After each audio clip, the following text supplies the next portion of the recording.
Good morning. Nice to see so many of your faces. Okay, I'm Sharon. I'll be your MC this morning, and we'll welcome you to Makawao Hongwanji Dharma Family Service. Let's begin the service by singing the Bandana Tisarana, which will be on the screen. Or if you have your red service book, it'll be on page 7. Let's sing the Pali and English verses together.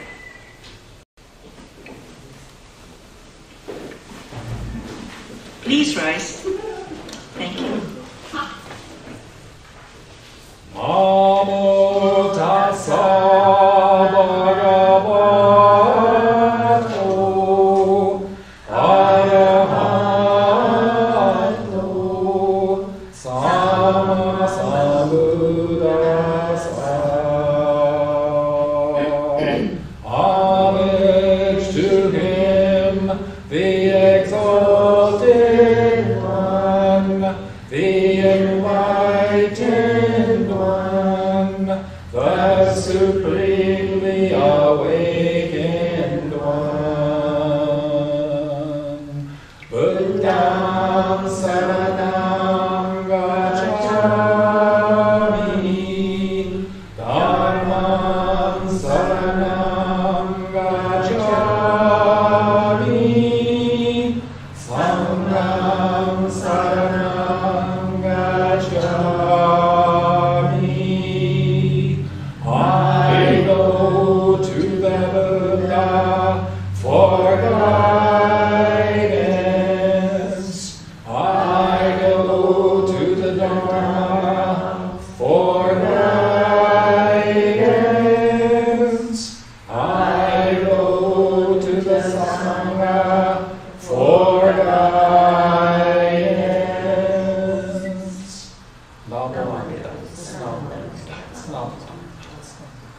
Please be seated. Let us sing the hymn Gasho with Amida, which will be led by Reverend Carey. The words will be shown on the screen. And this will be followed by quiet sitting meditation.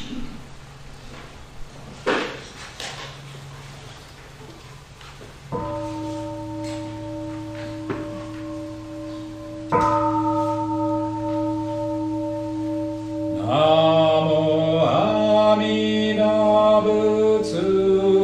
I recite Amida's name with deep joy and gratitude.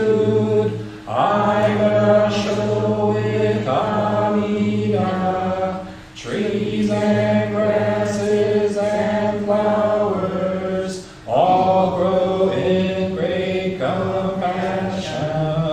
This light shines throughout the world. I worship with Amida. Flowers bloom and flowers fall. From the seeds sprout new flowers. This is the truth unchanging. I worship with Amida.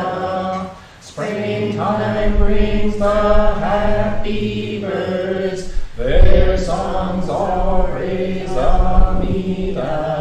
I join them in Nembutsu. I worship with Amida.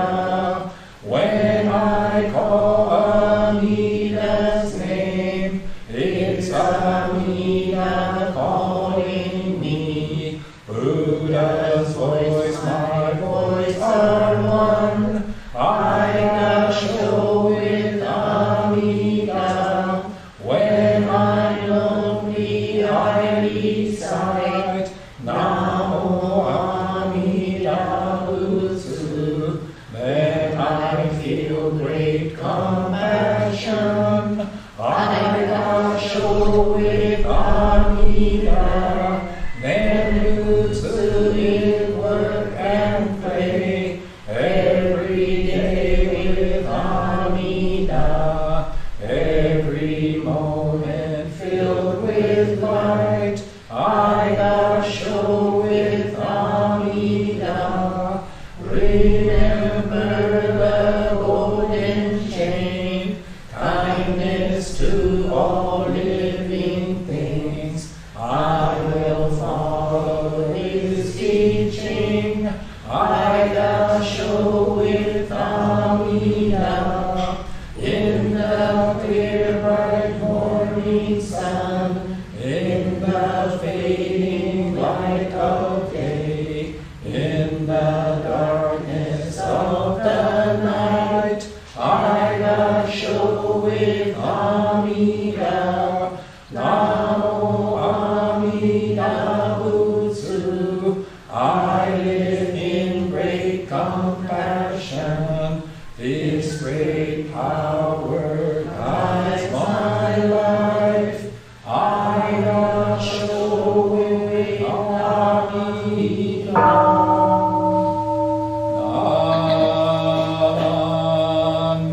we are born in the land of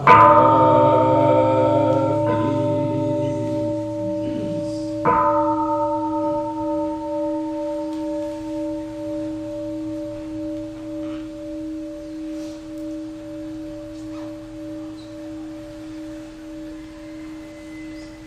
Namana, Vitsanamana, Vitsanamana.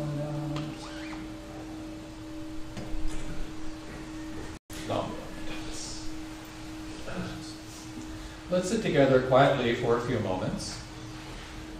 So just relax and get comfortable. If you are able, sit forward in your seat and place both feet flat on the ground. Now sit up straight and align your head, neck, shoulders, and back in a straight line that goes down to the floor. Place your hands comfortably in your lap. Now close your eyes and just breathe. Breathe in and breathe out.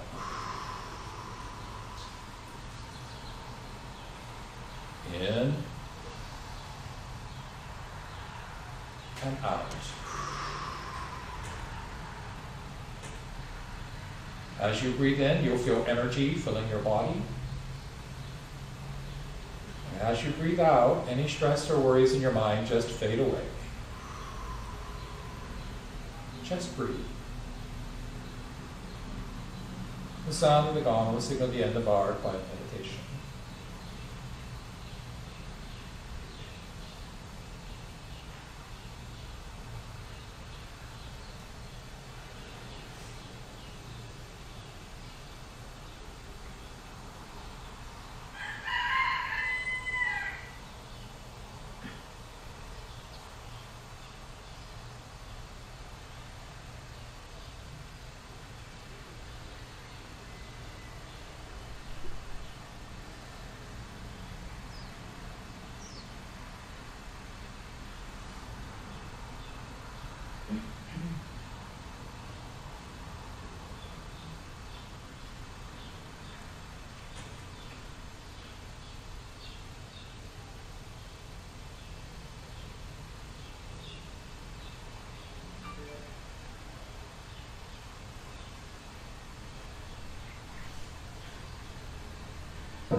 Namanda, Vitsanamanda, Vitsanamanda, Vitsanamanda.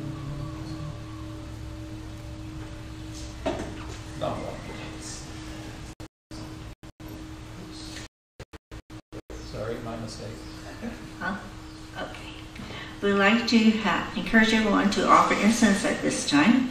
The offering of incense is an ancient ritual, ancient rite of purification of mind and body in preparation to hear the Dharma teachings. Offertory or making donations and offerings to the temple is the practice of Dharma, the first of the 6 paramita perfections of Mahayana Buddhism.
Thank you very much.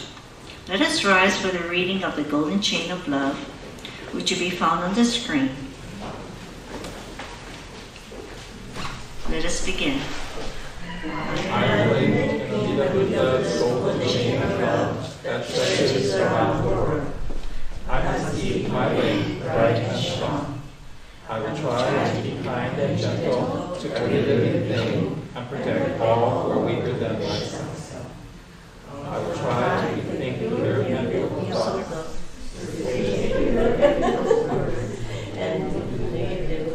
Sorry. Knowing Don't get what I do now. and Also that of others. may every link in the Buddha's golden chain of love be bright and strong, and may we all attain perfect peace. Not one. Sorry. All right, thank you. You may be seated. We'll now have the children's Dharma story time. Maybe.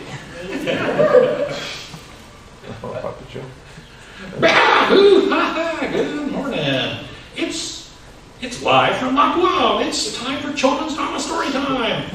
Hey, I think that's the wrong voice for me, but that's okay. Okay, so we're going to skip ahead to the story because we have our special guest speaker this morning. I just did want to make a little comment about our COVID-19 policies. Since, was it yesterday? Not yesterday, Friday, the 26th, the state of Hawaii has removed the indoor mask mandate, so we're no longer required to wear masks. But it's a personal choice. So about half and half. So if you're not comfortable not wearing a mask, okay. If you're comfortable not wearing a mask, okay. And we'll just have to try to be considerate of each other and be kind and gentle, and we'll do our best. So let's jump into the story. No, there's no story, that's right. I need to go to, just as an explanation, it's a little disorganized this morning because we had a service at the Nakamura family's house yesterday, and I forgot my computer there. So I was not able to do the stuff I usually do. Okay, but hopefully you can see that. Just go full screen. Today's story is Listen, written by Gabby Snyder and illustrated by Stephanie Gragan. The book is dedicated to my dad, who showed me how to listen in nature, and to my mom, who showed me how to listen with empathy. That's from GS. For Olivia and Sophia, and that's from SG. Listen, written by Gabby Snyder, illustrated by Stephanie Gragan. Turn that off.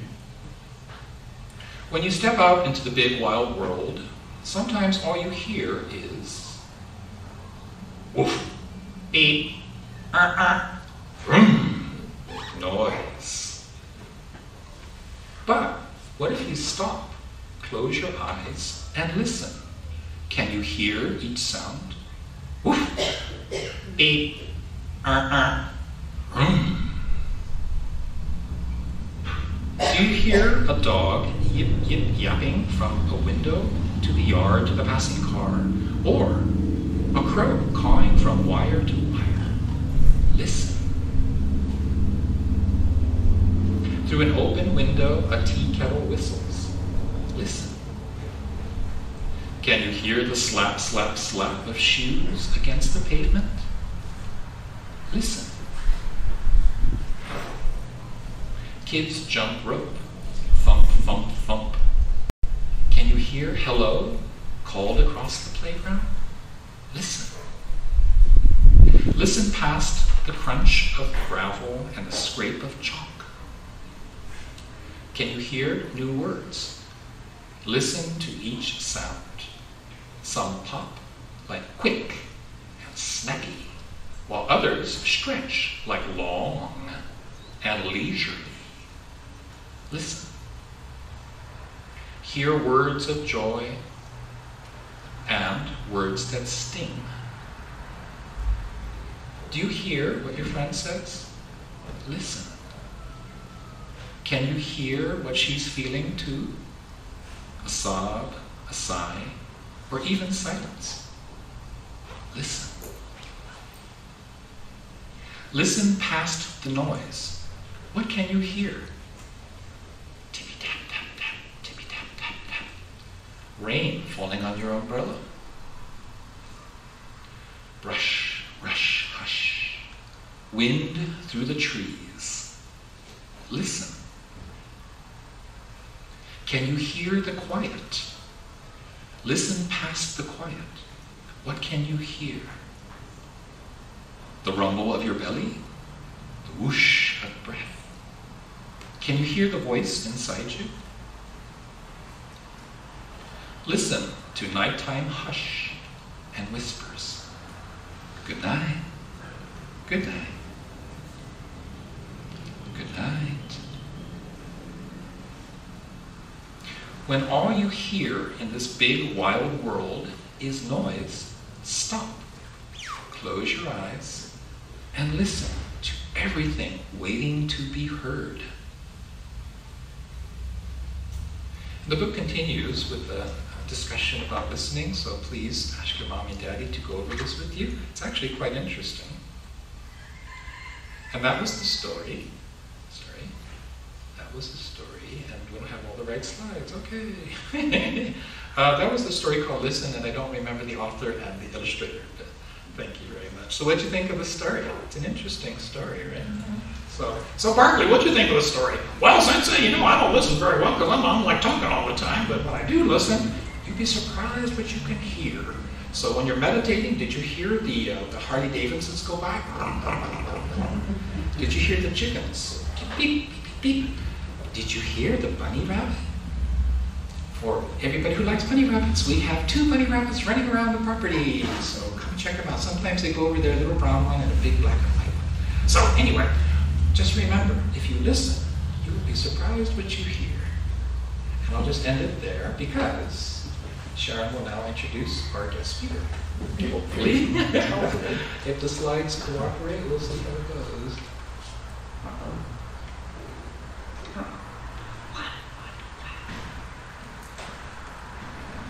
It's a little telephone looking thing. Huh? This one? Yep. Okay, select. Okay, maybe I'll speak first. Select. Okay, where am I? Sorry. That's okay.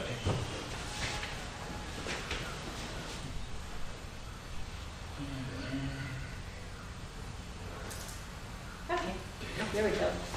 Oh, I have a script. Okay, today we are very fortunate to welcome Claude Moreau, who has been the sensei of the Makawao Hongwanji Judo Club since when? At least 10 years.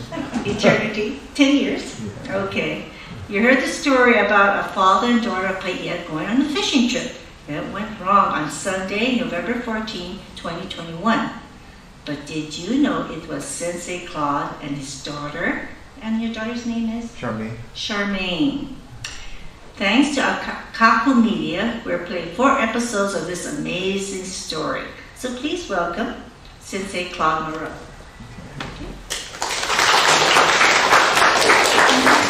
All right, thank you for inviting me. My name is Claude Moreau. I've been hanging around the Hongwanjis for over 40 years. I started off at the Wailuku Hongwanji. I was a judo instructor there for 17 years. And then our club kind of bounced around. We tried to get into here right after that, but it was a lot of political things going on. It was difficult, but finally we did get in here. And we've been here for, 10 or 12 years, something like that. So judo is one of my lifelong passions. One of my other main passions is fishing. I've owned and operated a small fishing boat for the past 30 years. And Sensei Kerry invited me to share my story with you. And on November 14th of last year, a Sunday, I became one of the most famous people on Maui for all the wrong reasons. So I'd like to share the story with you. I think it's a good story. I just wish somebody else was the star of the story. But nevertheless, there was some really bad things in the story and some good things came out of it. So I'd like to share it with you. So, like I said, one of my passions is fishing, and when the weather's nice, I like to go bottom fishing. And on that particular day, last November, we left Kahului Harbor about 6 o'clock on Saturday morning, and we trolled down to Naihiku, which is just before Hana. And we caught a couple of really nice mahi-mahis on the way. So already it was a great trip for us. You know, we already had, you know, we're going to have enough food to feed our whole family and show our friends already. And then we spent the day and part of the night bottom fishing in about 700 feet of water for snappers, different kind of snappers. And we had a pretty decent night. And then we were going to sleep through the night. And during the night we had some pretty heavy thunderstorms. So sleeping was kind of not too much of an option. So we stayed up most of the night. Anyway, when the sun came up, we started heading back toward Kahului. We trolled on the way back. And the weather was okay. It was some pre-winter swells coming in, but there wasn't very much wind, so it was very fishable. And when you're coming back, it's basically all downhill anyway, so it was kind of a nice trip. And when we reached Naihiku, when we reached, well,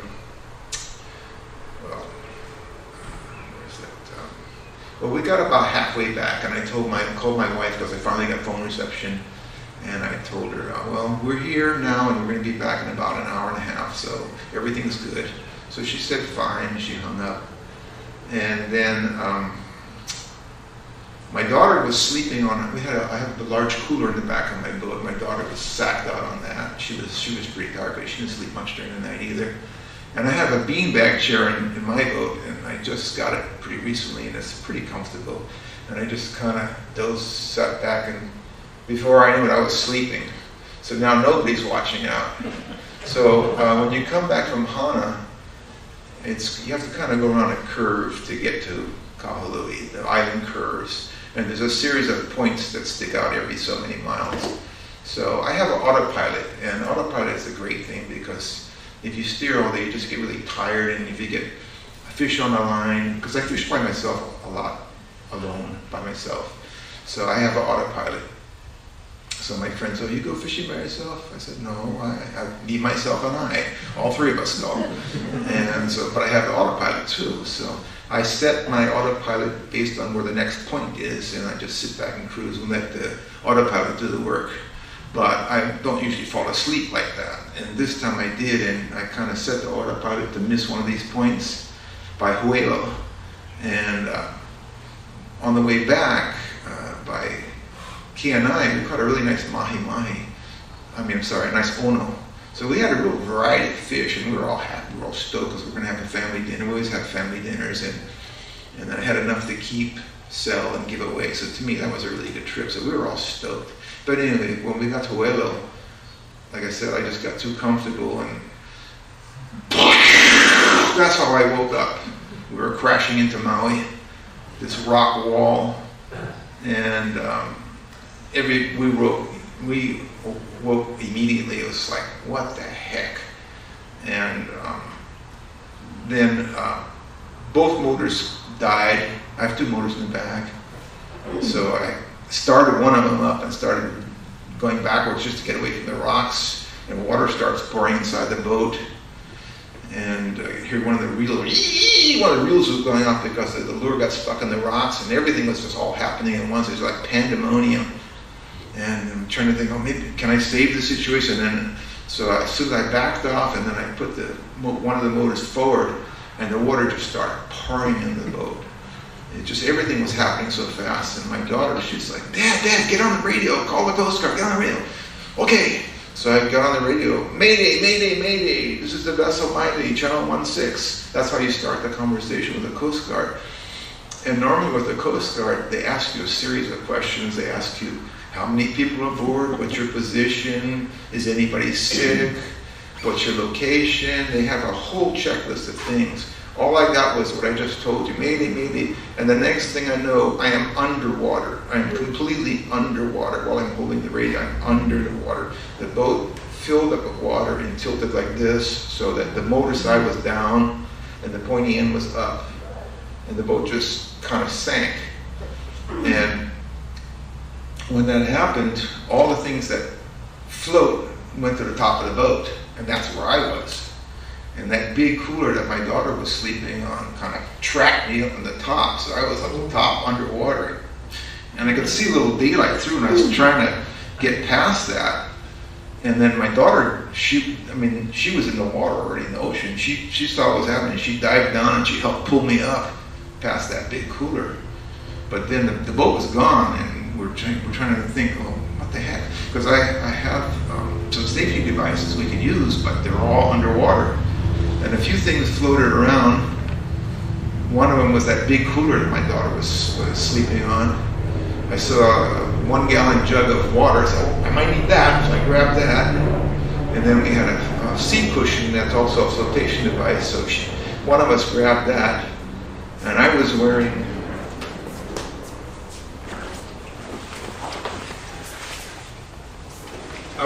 these rubber pants and this jacket and a t-shirt and some shorts. And these are not really good things to swim with, but I had this on. So anyway, we're floating, the boat's under the water. Well, it wasn't completely underwater. There was about maybe this much of the front sticking out because of all the flotation devices and coolers and stuff that were inside, helped keep the front end and kind of counterbalance the weight of the motor and all other stuff. So the boat was just maybe this much out of the water, just bouncing up and down. And then, so we decided to grab that cooler. My daughter was kind of taking charge. It was kind of really amazing to me. Anyway, so she said, "Dad, grab the cooler, we got to stay together."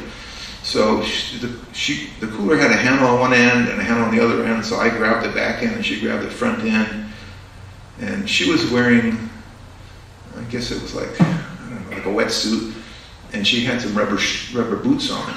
And I was barefoot, plus the other clothes I just showed you. Anyway, we grabbed the cooler, I grabbed the water, and that flotation, that's all we had. And now what do we do? And so I said, well, in my mind I'm thinking, well, we have two options. We can just stay in the water and hope somebody sees us. Because I didn't know if my mayday had gotten through. I didn't get a response from the Coast Guard. I just said, "Mayday, mayday, this is vessel 90, channel 16. That was the whole conversation. And usually they respond, acknowledge, and talk, so we didn't even know if anybody knew that we were in trouble. So the choices were just hang on to the cooler and just keep floating, hoping somebody sees us. And the current was carrying us toward Kahului direction, but we probably would have ended up more like Kahakaloa if we had stayed. And if we missed Kahakaloa, then we're in the Molokai Channel. And then, so I said, that's probably not a good option. So we should probably try to swim to shore. So that was our plan at that point. So my daughter's in the front and I'm in the back, and I got all these clothes on, I can hardly swim. So she starts pulling the cooler like this and swimming with her boots on and pulling the cooler. It's a pretty good sized cooler. And the cooler was half full of water, which is even amazing that it was even staying above water. And I'm thinking, oh, I don't know how much longer this thing is going to stay above water. But it did. So she took off her boots and put it inside the cooler and started pulling. I said, "Can you see a beach? Can you see anywhere we can go?" She said, "Yeah, I see some place. I think so. Yeah, we can go over there."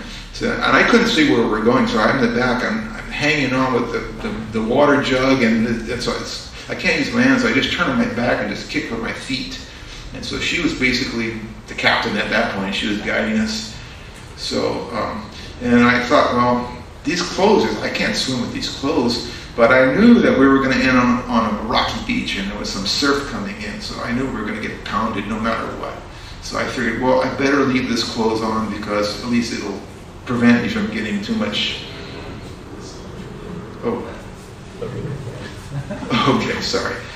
So anyway, I left all my clothes on because I knew we were going to get beat up going onto the beach. So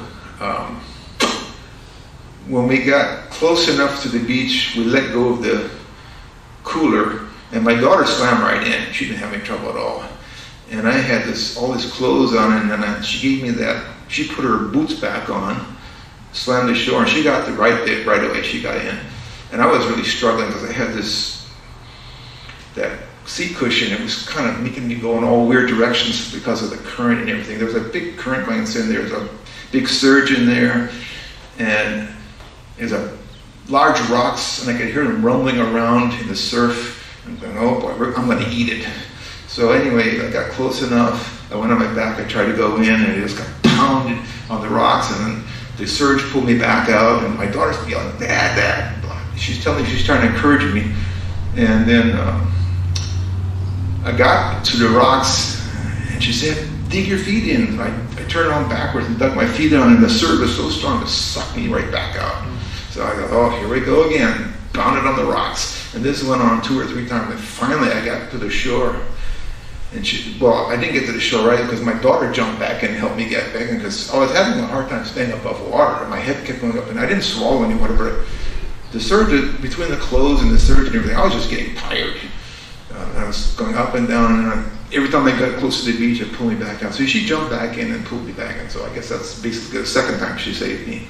So anyway, finally they got to shore, and she goes, Dad, move away from the shore, get up above the rocks. But I couldn't move. I was thoroughly exhausted. I just sat on the ground. I couldn't even move. I was just drained. So that's where we're going to show the first video to that point. Okay. Gene, let's go to full screen. I should get the mic on.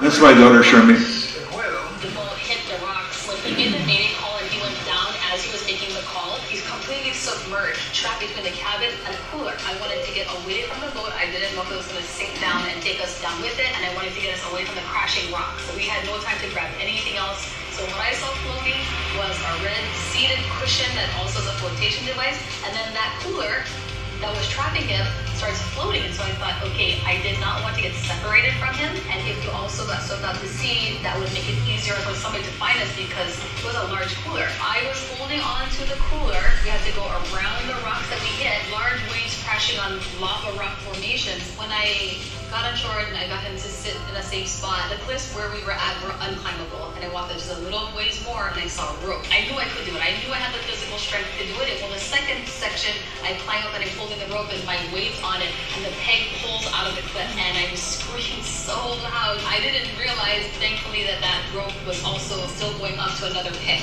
And I got to the top and I was like, I made it, and I made it. I walked up a ways on a cow pasture, and when I got to the top of a little hill and I looked back down where I came from, I could see the roof line of a house. Walked down a pretty steep dragway. I was calling out. Right away, 2 women came out, and Jen and her son Milo, her mother-in-law, they came up, walked back with me. She actually had cell phone reception, so I was able to call 911, and Jen so graciously stayed with me and allowed me to take her phone, and they all walked with me back through the pasture, and they were all just so concerned and stayed with us the whole time till we left the property. The amazing thing to me was right from the very start of this whole incident when we crashed in the rocks, Charmaine was so clear-minded and her thinking was so on the ball.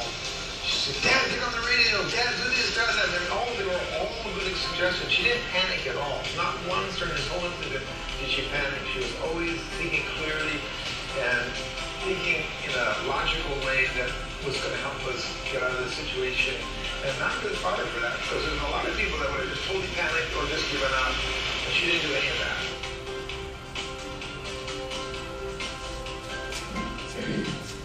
So this was on Akako TV. We also were interviewed and presented on 2 Honolulu stations.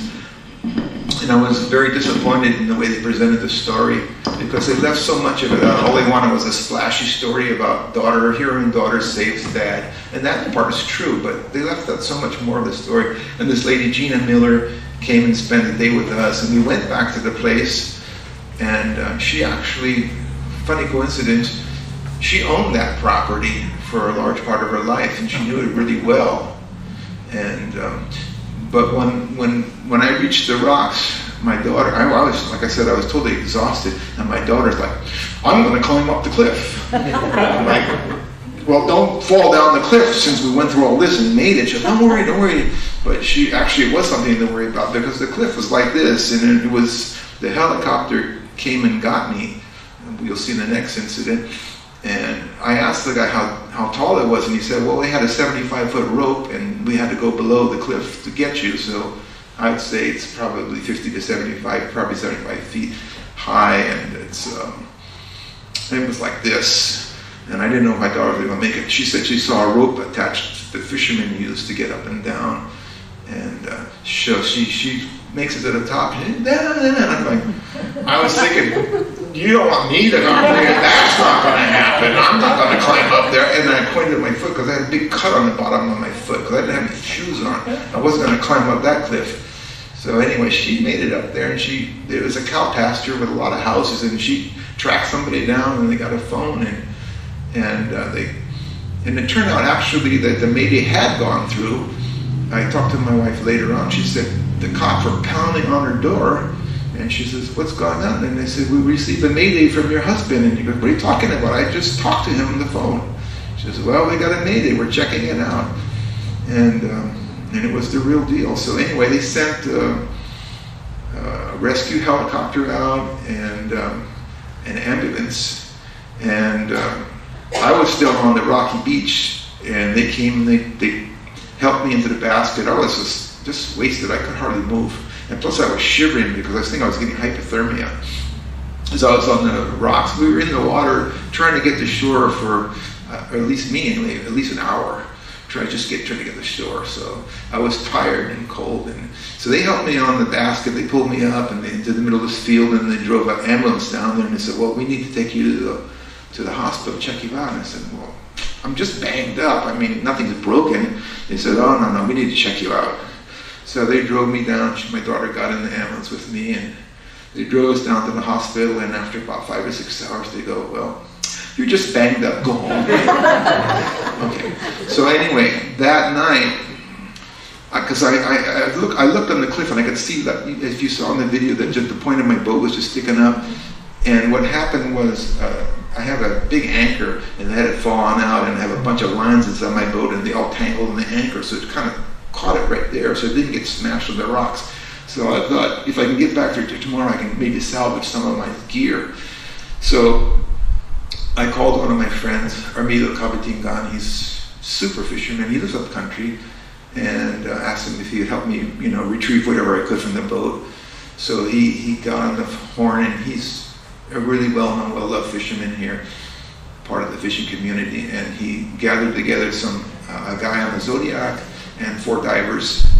And the next morning we went out, and I stayed on Armilio's boat. He got a big boat, and we stayed about maybe 100 feet away from where my boat was bobbing up and down. And then the Zodiac had the divers on. They went up to the boat that was bobbing up and down. They dove down, and they got whatever they could. They got most of my rods and reels. I lost lots and lots of expensive things, but they got most of my rods and reels. They put it back on the boat, and we were able to go back to Kahului Harbor, and they were towing my boat after that, and the tow line kept breaking. But the plan anyway was to sink the boat because it was pretty messed up. They told me all the windows were gone, all the electronics is going to get fried because of the salt water. The motors, once you submerge them in water, they're pretty much history. So the boat was history. I mean, it was a really, really sad thing. I felt sick to my stomach watching them tow my boat because we knew we were going to sink it. And finally, when we got into 240 feet of water, enough things were coming out of the boat as we were towing it that the neutral buoyancy was no longer neutral, and the boat actually sank in about 240 feet of water. So we just kind of just watched it go down, and then we went back to Kahului Harbor. So that's what the next scene's about.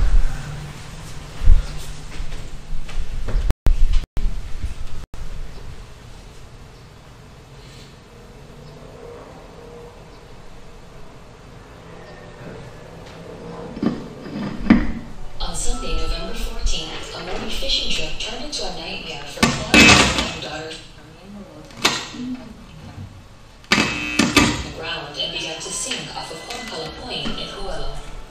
Both victims made it to shore. Charmaine then climbed the cliff and called for help. Claude was airlifted from the rocky shoreline and transported to Maui Memorial Hospital for evaluation. I've been told in our original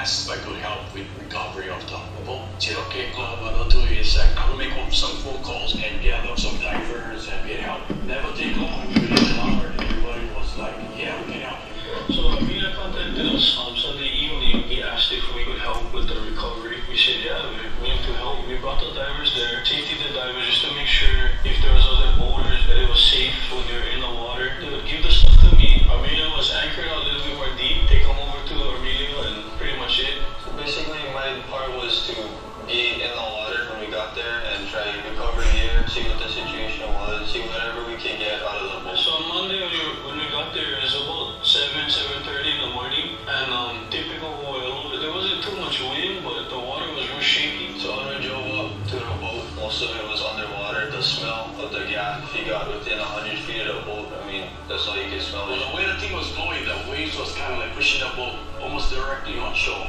We was trying to figure out what was holding the boat right there. How to find out. His anchor fell off the boat on the way down. Had just enough rope to catch the bottom. Hooked the bottom. The reels and everything was all tangled and was just holding the boat right there. The best way for describing would be surreal. It was a scary sight to see. It's something you never want to see in the ocean. It's just a sunken boat, wreckage, and all the gear just tangling up in each other. And so I was trying to pull it up back towards Hana until I was kind of like in front of the point, and we got him out.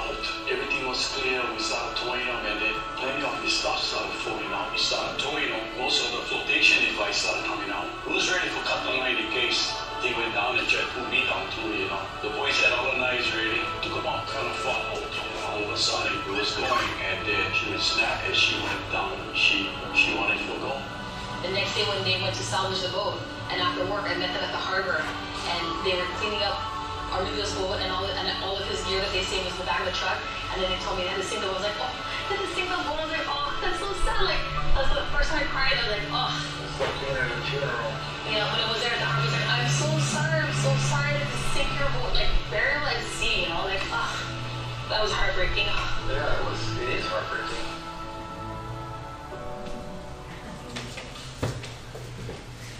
So I was thinking about this. I couldn't stop thinking about it. It's all I thought about for probably the next month. I think I had post-traumatic stress. I could, every night I went to bed, I kept thinking about it. But one of the things I was thinking about was like, I'm not the first guy this has happened to. I know 4 other people this has happened to where they crashed on the rocks with autopilot on. 3 of them were at nighttime, which is even worse. So I'm a pretty experienced boater, and those guys were. So we figured maybe we can make something positive out of this and kind of warn other people about the perils of, putting on an autopilot and just making sure that somebody's watching out and stuff. So I asked Gina Miller, the lady that made this, if she could include something about the safety issue of it. And so she did. So that's what the next episode is about.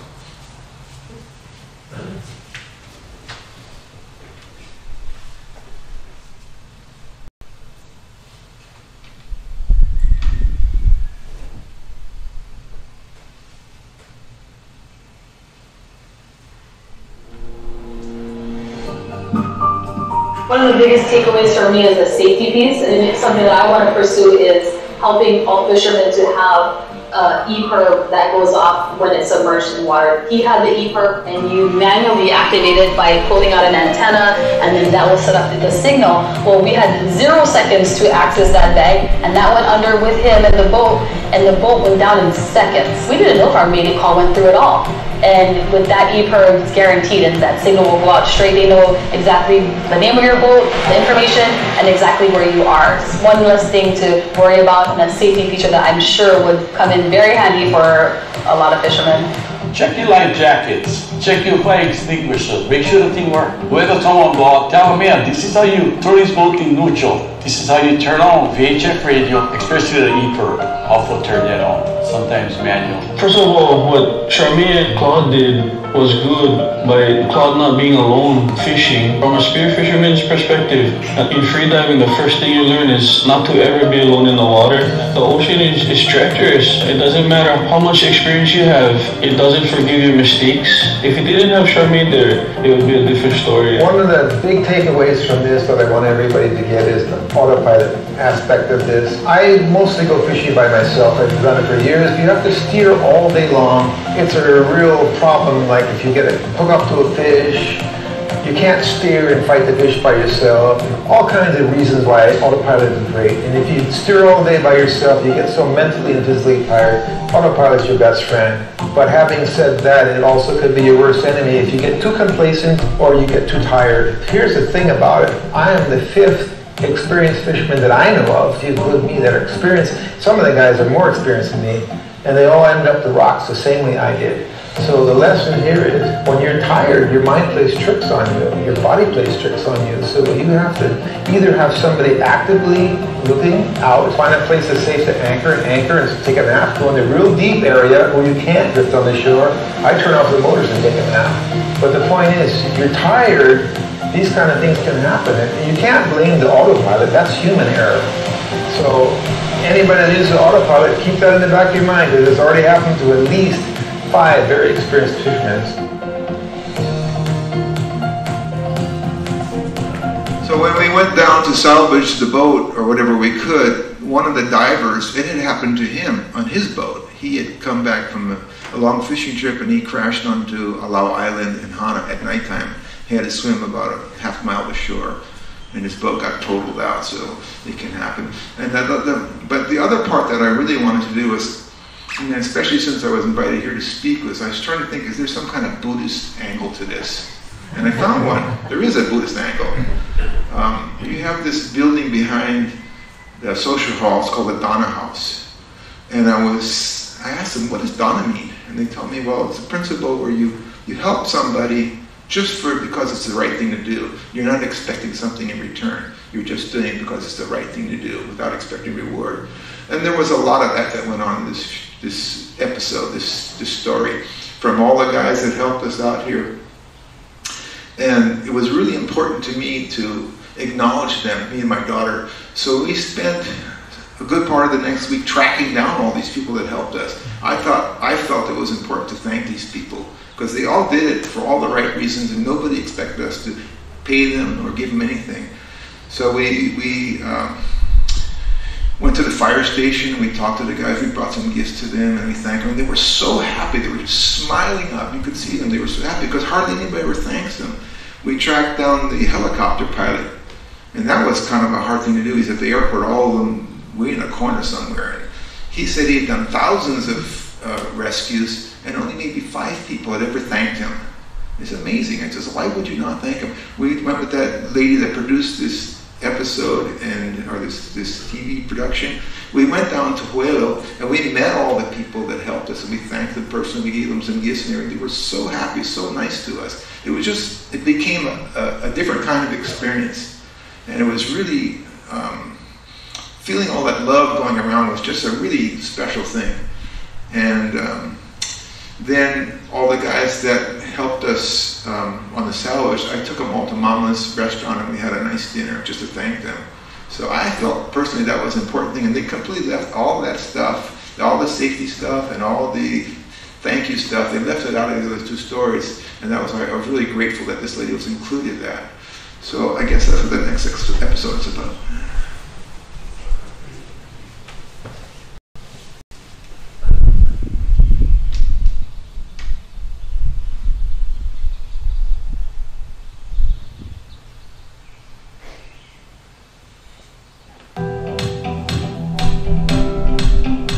There is some good that came out of this incident, and that was feeling all the love from the community that they showered on me as this was going on. And after it happened, I called up my friend Emilio Capitingan. He's the best fisherman I know, very wonderful human being. So Emilio called up some of his friends who happen to be our friends as well. Josh Dela Cruz, he owns a Zodiac, and he's an ace diver, and he brought his son Makawao, and then Andrew Makeley came to help. Another guy, Ali Schiff, he volunteered to help, and he was out there. Thank you to Jen and Milo and their family, the McKinney family, and Dave and Shelly and Emma.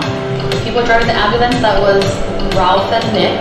The fire department, very helpful, very caring, and Officer Takushi and Officer Chang were the ones that were on scene there.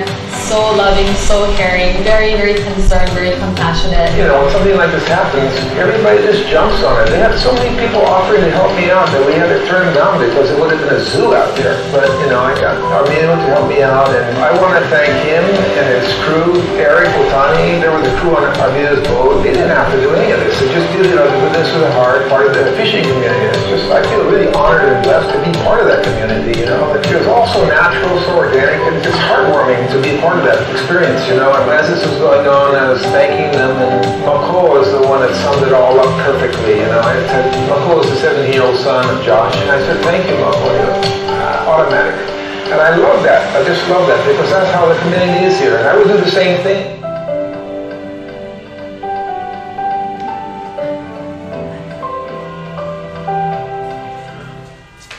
So that's my story. I really miss my boat, but oh well.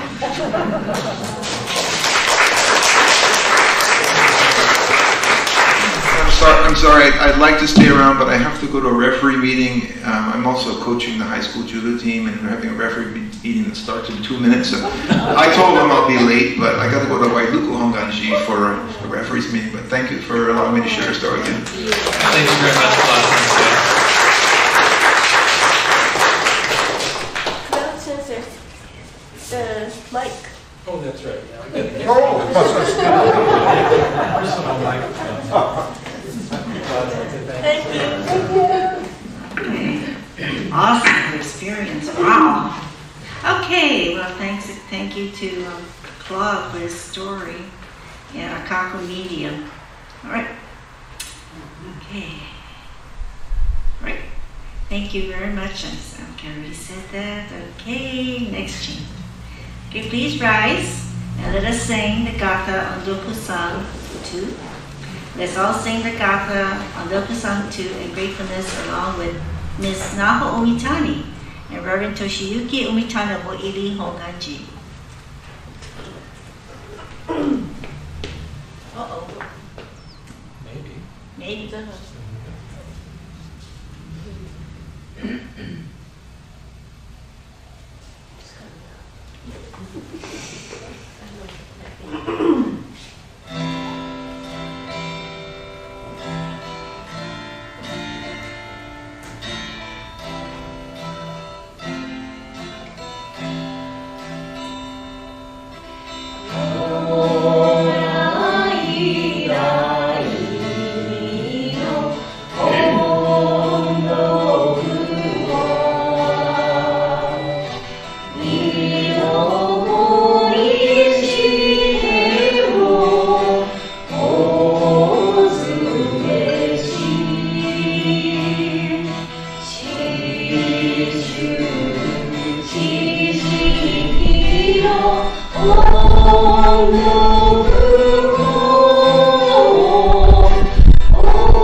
Let us sing the Nembutsu, which will be found on the screen or on page 135 of the Red Service Book. Okay. Let us roll. Oh, we are rising. Okay. And no music. No music.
all people, men and women of high station and low, saying the name of Amida is such that whether one is walking, standing, sitting, or reclining is of no concern.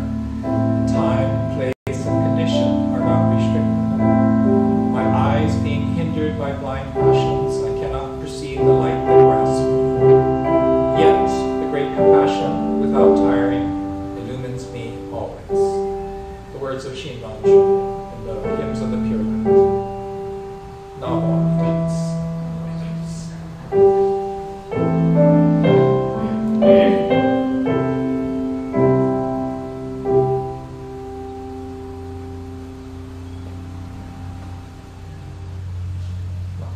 Please be seated. Reverend Kerr will now lead us in the gratitude meditation. Let's sit together quietly for a few moments. So just relax and get comfortable. If you're able, sit forward in your seat and place both feet flat on the ground. Sit up straight. Align your head, neck, shoulders, and back in a straight line that goes down to the floor. Place your hands comfortably in your lap. Now close your eyes halfway so that you're looking both outwardly and inwardly. And just breathe. Breathe in and breathe out. In and out.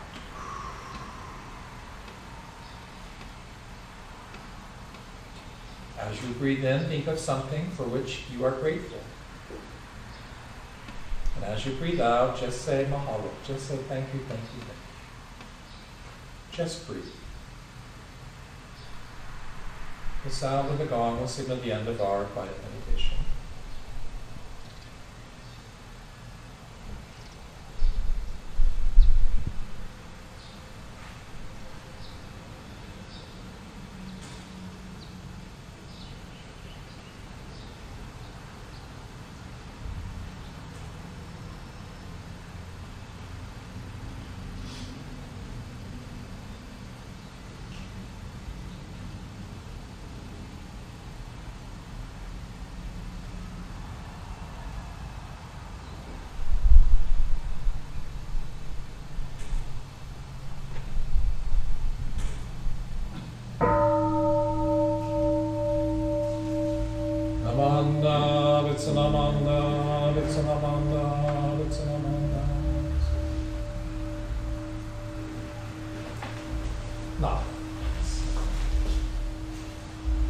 Thank you very much for joining our daily sunrise service.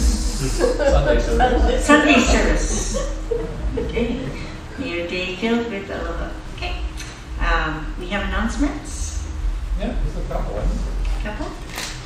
There's, next Sunday is Hanamatsuri, and here's a quick preview. You really don't want to miss this service next week because we're celebrating the birth of the baby Buddha, starring one of our own Dharma School students. So anyway, we're going to be premiering the video. It's an awesome video. You're going to love it. I'd like to ask everyone to bring some flowers with you, and we'll hopefully have a big pile of flowers because it is the Festival of Flowers. This is one of our major services, so I do encourage everyone to come and join us. And trust me, you don't want to miss the baby Buddha talk. It's pretty awesome. Yeah, and then the following Sunday, so April 10th, there's no in-person service, there's no service here at Makawao Hongwanji. They're going to be premiering the video for the Central Maui Hanamatsuri Association service. And that's on the 10th, so there's no service here. And I think that was it. Oh, sorry, we're live streaming, hopefully. 6:30 in the morning and 8:30 in the morning for the sunrise service, and then also chanting the Shoshingen. Columbarium is open. And I think that's it. Does anybody else have any books? Gotta turn the audio that's starting. Let's see. So, Karen, I think you. Yeah, I'm confused. I thought last week we had decided that we would still come to the temple. I mean, you're welcome to come to the temple to view the Central Maui Hanamatsu video together. Okay. Okay, so what shall we do? Shall we come? It's in and then person. we have council meeting after that. Yeah. Yeah. I believe, is that right? So if you'd like to come to the temple to watch the video on the screens, you're more than welcome. We'll be ready to go. Or you can watch it from home, as you Okay. choose. But yeah, well, I'm not planning to have a service in that sense. Yeah, not. Yeah. But But we'll be set up to do that. So. Okay, I have one more announcement. On April 1st at 4 o'clock, we're going to do a Hanamatsu proclamation at the mayor's what is it called, conference room. So if you're able to join us, please do. And this is 4 o'clock on April 1st. Anybody else? No? Okay. Join us for refreshments in the social hall. Thank you very much. See you next week. Next week. I'll make the cupcakes next week. I'll make the cupcakes. Okay, thank you. You gonna make or you gonna? I'll make a dozen. That's right. It makes 24. Yeah. Sometimes I make only dozen or so, and then make cakes, like egg by egg. But doesn't matter. Okay.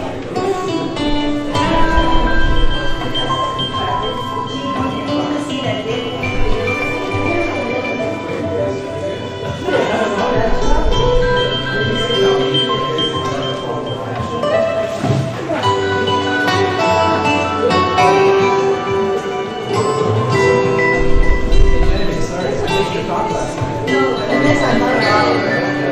I watched the first and then fell asleep on the second. When I woke up. Oh no.